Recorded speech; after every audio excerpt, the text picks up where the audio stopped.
Assalamualaikum warahmatullahi wabarakatuh. Kembali lagi di Suhuyu, cerita mistis di kehidupan nyata. Terima kasih buat kepada Kak Riri yang sudah mengirimkan email ke kita. Terima kasih banyak.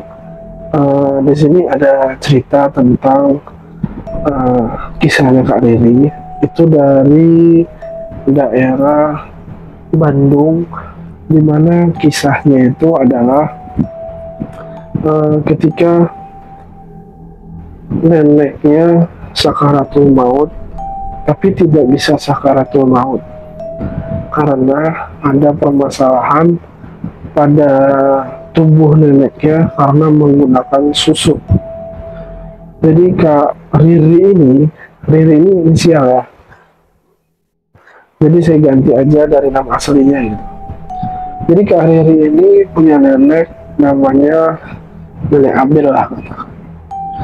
Jadi dia menceritakan di ceritanya itu si nenek ini tadinya sehat walafiat, umurnya sudah 95-an. Terus tiba-tiba mendekati hari ulang tahunnya, si nenek Abel ini sakit. Seminggu mau mendekati hari ulang tahunnya sakit. Tiba-tiba ngedrop, tiba-tiba sakit. Dan dibawa ke rumah sakit sama orang tua Kak Riri ini.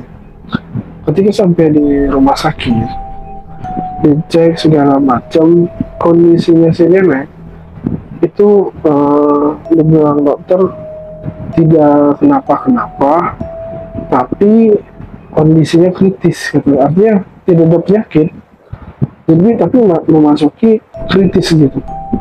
Jadi saya ini bingung jelasinnya, karena secara medis itu dilihat secara medisnya sakitnya itu tidak ada gejala sakitnya, cuman dia memasuki kritis gitu, seperti tidak sadar atau koma lah itu.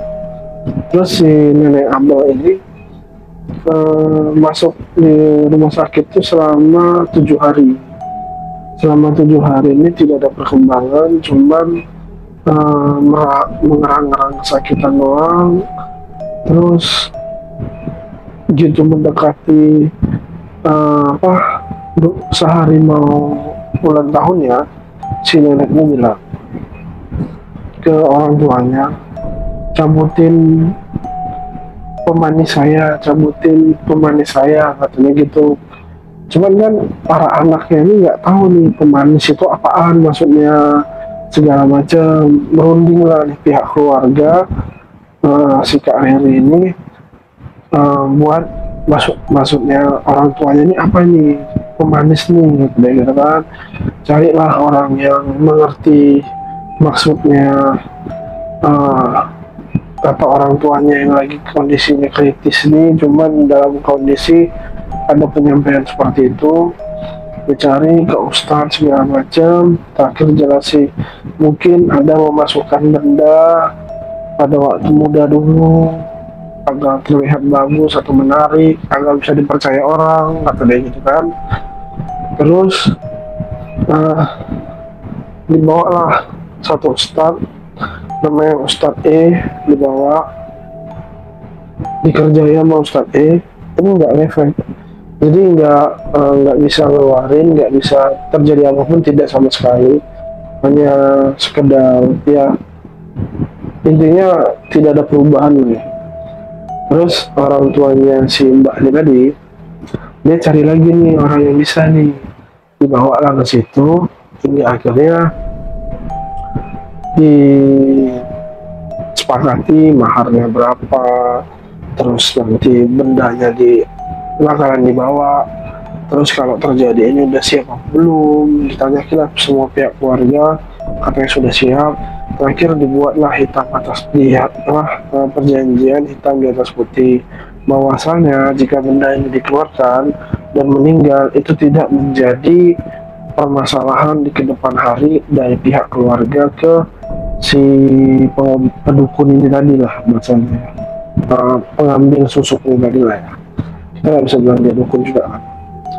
Terus si keluarganya mereka semua sepakat tanda tangan, hingga akhirnya di jam 12 malam itu susuk yang ada di tubuh nenek Abel itu berhasil dikeluarkan satu persatu hingga sampai mendekati azan subuh, itu baru bersih semua. Jadi jumlahnya itu cukup banyak di dagu kata beliau, terus di sini di pipi kanan kiri, terus di kening, sama satu lagi di atas kotak mata. Jadi terberapa tuh? 1, 2, 3, 4, 5.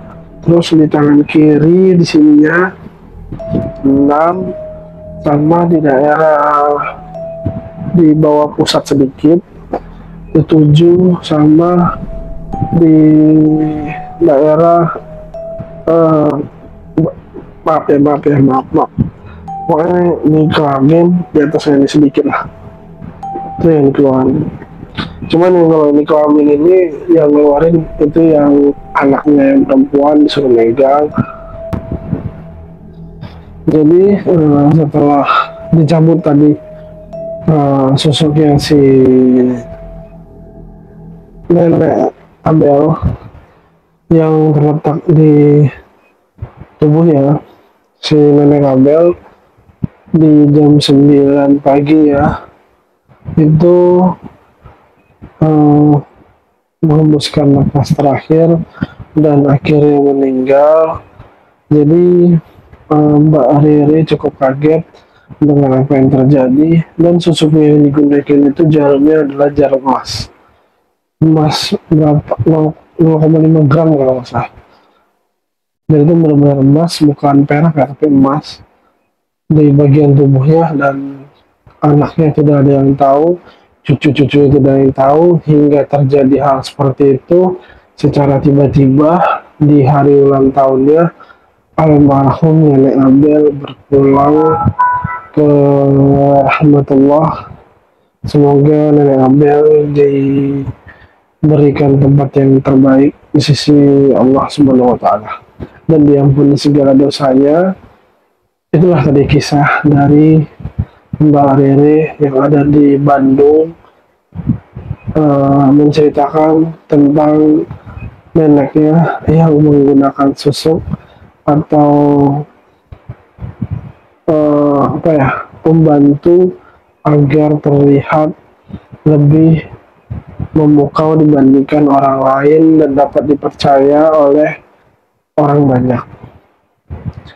Jadi dari kisahnya itu, jika kalian menuntut ilmu yang tidak baik ataupun menggunakan barang-barang gaib ke tubuh kalian, pasti efeknya ketika kalian nanti pulang ataupun mau meninggal, itu kalian akan mengalami namanya kesulitan dalam sakaratul maut, hingga akhirnya menyusahkan orang lain dan harus. Terima kasih yang sudah menonton dan menyempatkan. Mohon izin, mohon maaf. Mohon di subscribe, di komen, di like. Yang mau kirim cerita, silakan kirim di email. Terima kasih banyak. Salam dari Suhuyu.